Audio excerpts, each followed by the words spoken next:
Hello students, welcome back to our channel all about NCERT. So आज हम लोग continue करने वाले हैं हमारा चैप्टर कंबशन एंड फ्लेम। हमने इधर तक ऑलरेडी पढ़ लिया था। Notice that the fuel in most case can not be eliminated if for instance a building catches fire the whole building is fuel. ठीक है, तो यहाँ पे हम लोग पढ़ते हैं yellow box. This is very important. The most fire extinguisher is water. The most common fire extinguisher यानी कि जो उसको बुझा देता है फायर को, वो वाटर ही होता है। हर जगह जहाँ भी आग लगती है हम लोग फट से पानी फेंकते हैं जिससे वो आराम से बुझ जाए। तो अब यहाँ पे क्या है, but water works only when the things like wood and paper are on fire. लेकिन वाटर तभी वर्क करता है जब क्या कहते हैं आपका जो वुड है या पेपर है फायर में, तब, क्योंकि वुड और फायर को हम आराम से वाटर डाल के बुझा सकते हैं, राइट।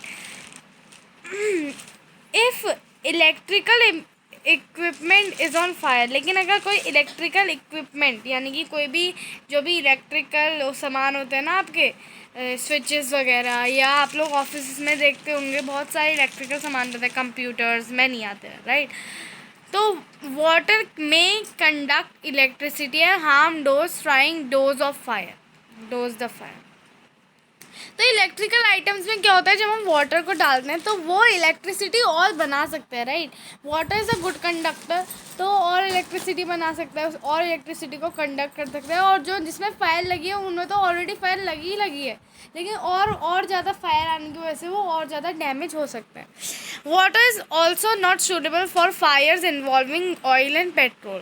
पेट्रोल और ऑयल में अगर आग लगती है तो हम लोग वाटर डाल के तो आराम से बुझा नहीं सकते, राइट, क्योंकि पेट्रोल भी बहुत जल्दी फैल जाता है और वाटर उसमें सूटेबल नहीं होता है। Do you recall the water is heavier than oil. आपको तो पता ही होगा कि जो वाटर है ऑयल से ज़्यादा हैवियर होता है, इसलिए जब भी हम ऑयल को वाटर में डालते हैं वो डिज़ोल्व नहीं होता है, वो हमेशा ऊपर ही रहता है और हमेशा ऊपर ही फ्लोट करते रहता है, कभी नीचे भी नहीं होता है, ठीक है। तो so it sinks below the soil oil and oil keeps burning on the top.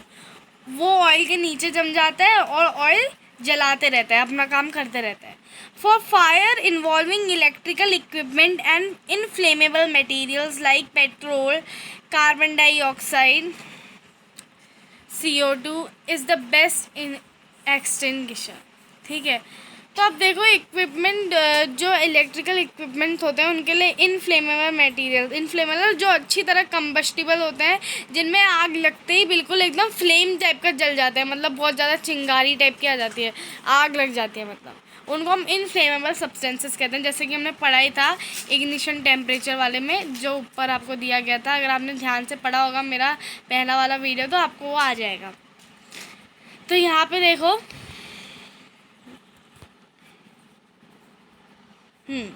तो यहाँ पे लिखा है इनके लिए सबसे बेस्ट मटेरियल कौन सा होता है, petrol, carbon dioxide, CO2 best extinguisher होते हैं। ये आराम से क्या होता है, उसको आग को बुझा देते हैं, ठीक है, क्योंकि वो इलेक्ट्रिकल इक्विपमेंट की बात हो रही है। अगर हम लोग वुड और पेपर की बात करें तब वाटर सूटेबल है, लेकिन जब इलेक्ट्रिकल इक्विपमेंट हैं तो उनके लिए हमें क्या करना होगा, उनके लिए हमें पेट्रोल और कार्बन डाइऑक्साइड का जो मिक्सचर होता है उसको ही डालना होता है, ठीक है। CO2 being heavier than oxygen. CO2 जैसे कि आप सभी को पता ही होगा, ऑक्सीजन जो गैस होती है उससे ज़्यादा हैवियर होती है, ठीक है। Covers the fire like blanket, fire को एकदम आराम से कवर अप कर लेती है वो। Since the contact between the fuel and oxygen it cut off, fuel और ऑक्सीजन के बीच का हम कॉन्टैक्ट ही काटते हैं, क्योंकि कंबशन होता कब है, कंबशन तब होता है जब कोई भी चीज़ ऑक्सीजन के साथ रिएक्ट होती है और फिर वो फ्लेम देती है या चिंगारी देती है, राइट। लेकिन अगर आपका ऑक्सीजन का कांटेक्ट ही कट जाएगा तो भाई कहाँ से फ्लेमेबल, कहाँ से कंबशन होगा, कहाँ से आग जलेगी, है ना, कहाँ से कोई चीज़ बर्न होगी। तो इसलिए आपके CO2 को डाल देते हैं बीच में। अब देखो यहाँ पे क्या है, the added advantage of CO2 is that in most cases it does not harm the electrical equipment। ज़्यादातर जो केस होते हैं उसमें CO2 का एडवांटेज यही होता है कि वो जो इलेक्ट्रिकल इक्विपमेंट्स होते हैं उन्हें कोई भी हार्म नहीं करता है। How do we get the supply of carbon dioxide. हमें कार्बन डाइऑक्साइड जो गैस होती है उसकी सप्लाई कैसे मिलती है, right. It can be stored in the high pressure as a liquid in cylinders. उसको बहुत ज़्यादा हाई प्रेशर में हम एज अ लिक्विड स्टोर कर सकते हैं। CO2 को भी, गैस को हम लोग लिक्विड फॉर्म में ला सकते हैं। आपने देखा होगा नाइट्रोजन जब लिक्विफाइड फॉर्म में होती है तो बहुत ठंडी होती है, वैसे ही जो हमारा CO2 होता है उसको हम लिक्विफाइड फॉर्म में रख सकते हैं और उसको हमें बहुत अंडर हाई प्रेशर में रखना होता है, ठीक है। In what form is the LPG store in cylinders, जैसे LPG स्टोर की जाती है लिक्विड फॉर्म में। When released from the cylinder CO2 expand enormously in the volume and cools down. तो जैसे सिलेंडर से निकाला जाता है तो जो CO2 होती है बहुत जल्दी जल्दी फैल जाती है और आराम से कूल भी हो जाती है, मतलब थोड़ा थोड़ा बंद भी हो जाती है वो CO2। So it not only forms a blanket around a fire, वो फायर के अराउंड एक ब्लैंकेट ही नहीं बना देती, it also brings down the temperature of fuel. जो टेम्परेचर होता है ना, इग्निशन टेम्परेचर होता है, जब उसका लोएस्ट टेम्परेचर होता है वहाँ कंबशन होता है, लेकिन धीरे धीरे कंबशन अगर बढ़ते जाएगा तो उसका जो टेम्परेचर होगा फ्यूल का वो भी बढ़ेगा। अब फ्यूल का टेम्परेचर कम करने के लिए जो CO2 होती है वो बिल्कुल बेस्ट है। वो क्या होती है, फ्यूल का बहुत ज़्यादा टेम्परेचर लो कर दिए, that is why it is an excellent fire extinguisher. और इसीलिए जो CO2 होता है वो बहुत ही अच्छा फायर एक्सटिंग्विशर होता है। एक्सटिंग्विशर का मतलब होता है आग बुझाने वाला कोई चीज़। Another way to get CO2 is to release lot of dry powder of chemicals like sodium bicarbonate, baking soda। अगर आपको दूसरे वे में CO2 चाहिए तो आपको बहुत सारा केमिकल छिड़कना पड़ेगा जो कि होता है सोडियम बाइकार्बोनेट, बेकिंग सोडा, लेकिन आपको बहुत ज़्यादा मात्रा में छिड़कना पड़ेगा, राइट, तभी आपकी जो CO2 गैस होगी वो रिलीज़ होगी। और पोटेशियम बाइकार्बोनेट जो छिड़क लो, दोनों ही केमिकल्स हैं। सोडियम बाइकार्बोनेट, बेकिंग सोडा आप लोग ज़्यादातर यूज़ करते होंगे, लेकिन हम इतनी छोटे छोटे लाते हैं पैकेट में, है ना, तो हम लोग हर समय तो बेकिंग सोडा को छिड़क नहीं सकते, इससे जो आपके सिलेंडर्स होते हैं वेस्ट होते हैं, ठीक है। These chemicals gives off CO2। आपको पता ही होगा जब आप बेकिंग सोडा को डालते भी हैं कभी भी कोई भी इनो में, तो जो CO2 गैस होती है वो रिलीज़ होती है और आपका ज़्यादा फ्लफी अफी बनता है, आपने पढ़ा होगा ये। अब यहाँ पे देखो क्या लिख रखा है, types of combustions, bring the burning matchstick और a gas lighter near the gas stove in the kitchen. या तो बर्निंग मैस्टिक लाओ, मार्चिस, और यहाँ भी आप ला सकते हो गैस का जो लाइटर होता है ना जिससे आप लोग जलाते हो वो ले आना near the gas stove in the kitchen, gas stove के। Turn on the knob of gas stove, gas stove को ऑन करना। और फिर what do you observe, caution क्या लिखा है, हमेशा टीचर की सुपरविजन में करो या पेरेंट्स की हेल्प लो, लेकिन कभी भी अकेला आपको ऐसे वाले काम नहीं करना है, because it is very very dangerous for you all, क्योंकि उससे क्या हो सकता है कभी कभी फायर आपके कपड़ों में कैच कर सकती है, फिर सिंथेटिक, राइट, तो कंबशन किसी भी तरीके से हो सकता है dear students, so you have to be very careful while handling these all things. आप टीचर्स की सुपरविजन में करो या फिर पेरेंट्स के सुपरविजन में करो, this is very important thing that I am already told you in your previous parts also dear students, ठीक है। तो अब ये देखो, गैस हैंडल अपने आप से मत करना, पेरेंट्स की हेल्प से ही करना, this is very important question dear student, okay.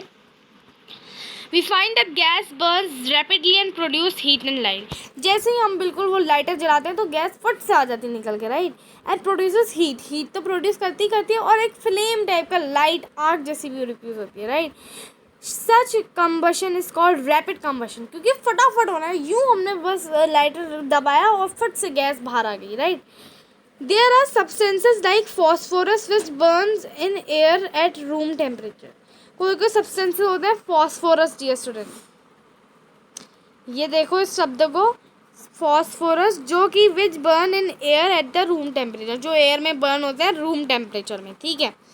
The type of combustion in which the material suddenly burst into the flames, ऐसा कम्बशन जिसमें जो हमारा मटेरियल होता है वो फट से फ्लेम में बदल जाता है, यानी कि आग में, without application of any apparent cause is called spontaneous combustion. इसको हम कहते हैं स्पॉन्टेनियस कम्बशन, यानी कि ऐसा मटेरियल जो फ्लेम में बर्स्ट हो गया अचानक से, suddenly burst into the flame without the application of any apparent cause, किसी की हेल्प के बिना अपेरेंट कॉज, इनको हम लोग कहते हैं स्पॉन्टेनियस कम्बशन, ठीक है। अब देखो, spontaneous combustion of coal, dust, has resulted in many disastrous fire in coal mines. इससे क्या होता है, कभी कभी डियर स्टूडेंट्स, जो ये स्पॉन्टेनियस कंबशन होता है ना, सडनली बिल्कुल आग लग गई है ना, कोल डस्ट हैड रिजल्टेड, मतलब बहुत ही ज़्यादा डिस्ट्रॉय, बहुत ही ज़्यादा, मतलब कोल माइंस जो होते हैं ना आपके, जहाँ वहाँ पे बहुत ज़्यादा इसका डिस्ट्रक्शन हुआ है, इसकी वजह से, सिर्फ स्पॉन्टेनियस कंबशन की वजह से, ठीक है। Spontaneous forest fires are sometimes due to heat and सन।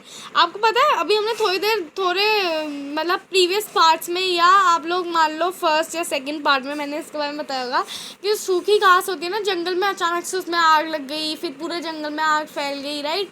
तो ये क्यों होता है, या तो सन की हीट की वजह से होता है या किसी की होता है, लेकिन कहीं ना कहीं वो फ्लेम में बदल जाता है, राइट।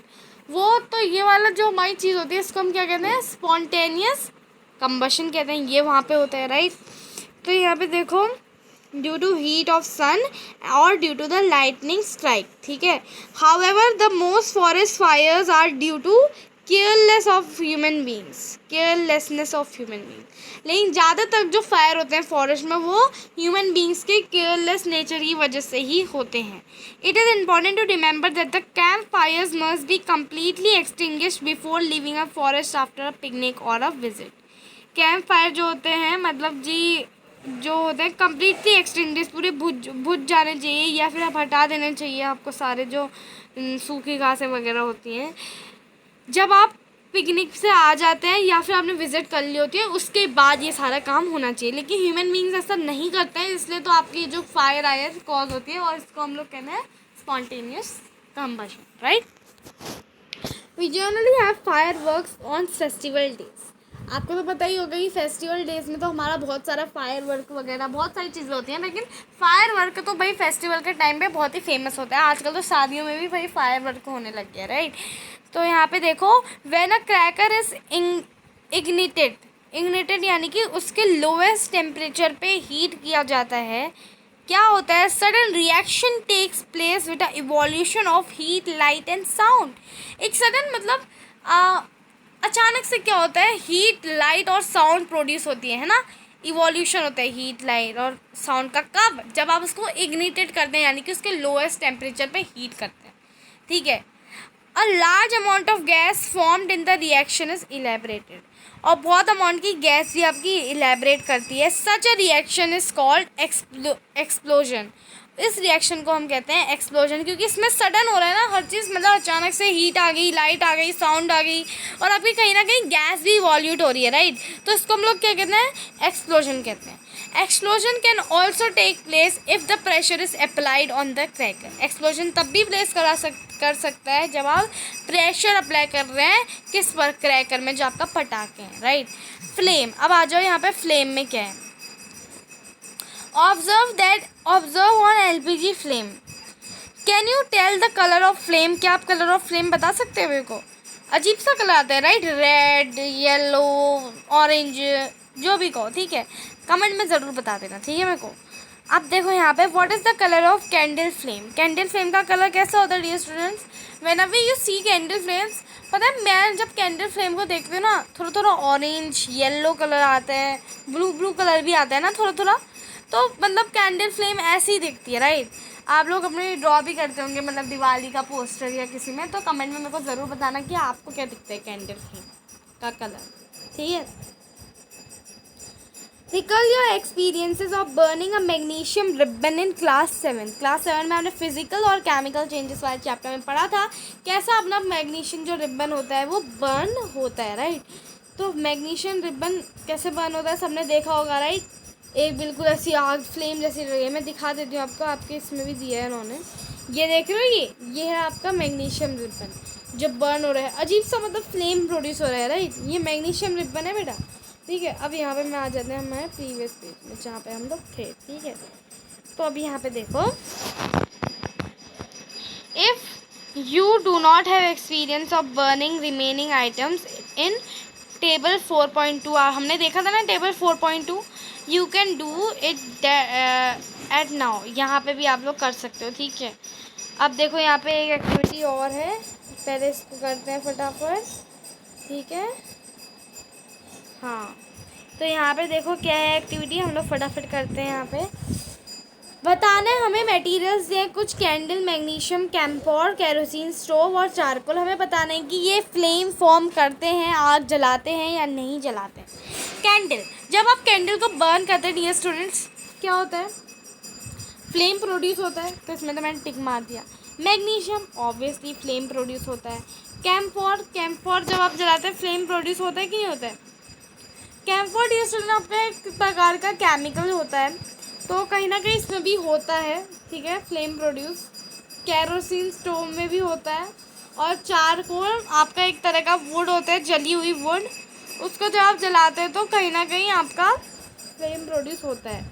मतलब कैम्फोर में I am not sure about, इसका ये भी हो सकता है डज नॉट फॉर्म। आप लोग मेरे को कमेंट में ज़रूर बताना डियर स्टूडेंट व्हाट क्या होगा, ठीक है। अब रिकॉर्ड योर, अच्छा सॉरी, ये देखो यहाँ पे आपको ये भी दिखाया था कलर वाला ना, देख लो गैस स्टोव का कलर नीला नीला आता है, मैंने आपको पहले ही बोल दिया था। कैंडल का कलर बोल सकते हैं कि भाई, लेकिन जब कैंडल जलती है ना सडनली, तब उस समय थोड़ा ब्लूइश कलर भी आता है, आपने देखा होगा ध्यान से तो, ठीक है जी स्टूडेंट्स। अब यहाँ पे देखो, यहाँ पे क्या दिया है, स्ट्रक्चर ऑफ फ्लेम, ठीक है। Activity 4.5, light a candle, caution be careful, हमेशा की तरह। Hold of 5 centimetre long glass tube with a pair of tongues and introduce its one end in the dark zone of non-flickering candle flame। तो आपको एक candle लेनी है, उसको light करना है, यानी कि उसको जलाना है, ठीक है। लाइट है कैंडल यानी कि उसमें आग जलानी है जिससे कि हमें रोशनी मिले, और इसमें आपको कॉशन दिया है। इसके बाद 4 to 5 सेंटीमीटर का लॉन्ग थिन ग्लास ट्यूब लेना है, ठीक है, 4 to 5 सेंटीमीटर का glass tube. Pair of tongues लेना है, यानी कि जो चिमटा होता है जो मम्मी यूज़ करती है, and introduce it's one of the and in the dark zone of non flickering candle. आपको वहाँ पे ले जाना है उसको, ठीक है, जैसे इधर नॉन दिखाया ना ग्लास ट्यूब, यहाँ पे देखो जला रहे हैं इससे। अब क्या होता है, being a lighted mastic near the other and of the glass tube, और लाइटेड मैस्टिक को दूसरे वाले एंड की तरफ देख लो। उसके बाद फिर क्या होगा, do you see a flame caught at its end of the glass tube. तो क्या आपको मतलब एब्जॉर्वेशन, मतलब आपका काम है, मतलब आपको खुद एब्जॉर्व करना है कि ये स्टूडेंट हो क्या रहा है, राइट। तो देखो जैसे इन्होंने यहाँ दिखाया है, मार्चेस पीछे से लगाई है, आगे से कैंडल लगाई है, दोनों तरफ से ग्लास ट्यूब जल रहा है, कुछ इस तरह से जलेगा डियर स्टूडेंट, ठीक है। आपको जब आप देख लोगे ना, आपको लगेगा कि भाई अचानक से क्या हुआ कि दूसरे एंड में आग लग गई, राइट, मतलब अंदर आपको एक सडन रोशनी टाइप की दिखेगी, है ना। अब देखो, if so what is that produce a flame, ऐसा क्या चीज़ है जो फ्लेम को प्रोड्यूस कर रहा है। Notice that the wax near the heated wick melts quickly, जो वैक्स है ना उसके बगल में वो बड़ा फटाफट जो है पिघल रहा है। डियर स्टूडेंट्स, अगर आपको याद होगा कोल एंड पेट्रोलियम वाले चैप्टर में पढ़ा था कि पेट्रोलियम का एक प्रोडक्ट होता है पैराफिन वैक्स होता है। यहाँ पे मेरा ये चल नहीं रहा है ना एडिटर, तो ये राइटिंग थोड़ी ख़राब है डियर स्टूडेंट्स। पैराफिन वैक्स जो होता है, पैराफिन वैक्स होता है, वो पेट्रोलियम का प्रोडक्ट होता है, ठीक है। वैसलीन भी पेट्रोलियम का प्रोडक्ट होता है क्योंकि वो भी एक प्रकार का वैक्स ही होता है। तो ये आप देख रहे हो वैक्स क्या है, एक प्रकार का फ्यूल है, राइट। और जब ये फ्यूल किसके कांटेक्ट में आ रहा है, ऑक्सीजन के कांटेक्ट में, तो यहाँ पे क्या हो रहा है, आपका कंबशन प्रोसेस टेक प्लेस कर रही है, right. The substance which vaporise during burning, जो सब्सटेंस वेपोराइज हो जाते हैं यानी कि हवा में उड़ जाता है बर्निंग यानी कि जलाते समय, gives flame, for example kerosene oil, molten wax rise through the wick and are vaporized during burning and forms flame। Vaporise हो जाते हैं और फ्लेम को प्रोड्यूस करते हैं, हाँ, तो ये वेपोराइज हो जाते हैं और जो होता है फ्लेम प्रोड्यूस करते हैं। Charcoal on other hand does not vaporise and does not produce flame. Charcoal होता है क्या डियर स्टूडेंट, चारकोल क्या होता है, आपकी जली हुई वुड होती है ना, जली हुई वुड, उसको हम चारकोल कहते हैं। बहुत सारे बच्चों को कोल और चारकोल में बहुत ज़्यादा मतलब वो डिफ्रेंशिएट नहीं कर पाते हैं कि भाई चारकोल और कोल एक तरह के आइटम्स है, नहीं। चारकोल हमारा जो जली होती है ना वुड, उससे निकलता है, लेकिन जो कोल होता है वो हमारा प्रोडक्ट होता है जो डीप इनसाइड द अर्थ होता है एज अ फ्यूल, ठीक है।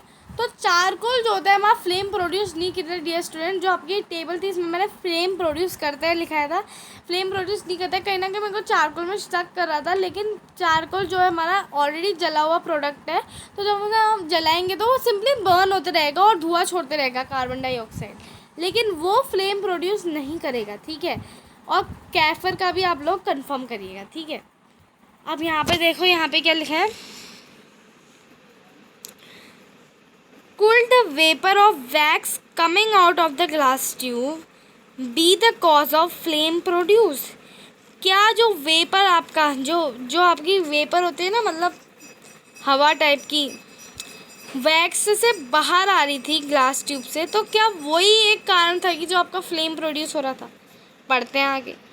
अब देखो यहाँ पे क्या लिखा है, when the candle flame is steady introduce a clean glass plate slide into the luminous zone of flame. Luminous यानी कि जहाँ पे आग जल रही है, ठीक है, वाले फ्लेम में जब हम कैंडल को ले जाते हैं क्लीन ग्लास प्लेट की side, hold it there with a pair of tongs, फिर से टंग्स देना है आपको 10 सेकेंड्स तक। Then remove, what do you observe, जब आप रिमूव करते हैं तो क्या होता है, circular blackish ring is formed on the glass plate in slide. अजीब सी मतलब सर्कुलर चीज़ फॉर्म हो जाती है, मतलब जल जैसा जाता है वो, right. It indicates that deposition of unburned carbon particles present in the luminous zone of flame. ये इससे पता चलता है कि जो कार्बन के पार्टिकल्स प्रेजेंट है किस में, जहाँ पे आग लग रही है माचिस के वहाँ पे, ठीक है। Hold a thin long copper wire just inside the non luminous zone of flame. Non luminous यानी कि जहाँ आग नहीं जल रही है वाले एरिया में ले जाओ और फिर देखो, ठीक है। It indicates the decomposition of unburn carbon particles present in luminous zone of flame. ये भी वही इंडिकेट करता है कि जो कार्बन के पार्टिकल्स हैं वो प्रेजेंट है किस में, जहाँ पे लाइटेड पार्ट है फ्लेम का, उसमें। होल्ड, अच्छा ये मैंने नहीं पढ़ा, मैंने सॉरी वही पढ़ दिया। Long thin copper wire just non luminous flame, यानी कि जहाँ आग नहीं लगी है, फॉर अबाउट 30 सेकेंड्स के लिए। Notice that just the portion of copper wire just outside the flame gets red hot. बहुत ज़्यादा रेड होता था, क्यों? क्योंकि भाई पूरा शरीर जल रहा है, वो जो आपकी कैंडल है वो पूरी मेल्ट हो रही है, तो वहाँ पे पूरा जो उसकी आग है वो फैल रही है, राइट। तो आपकी जो कॉपर वायर होती है वो बहुत ज़्यादा क्या कहते हैं, गर्म हो जाती है और रेड कलर की हो जाती है वो। जब आप लोग मेल्ट करते हैं ना कॉपर वायर को, तब भी वो रेड कलर का जो इफेक्ट है वो देती है, ठीक है। अब यहाँ पे देखो, does it indicates. So dear students, अभी आज के लिए इतना ही, अब हम आगे का बाद में पढ़ेंगे, ठीक है।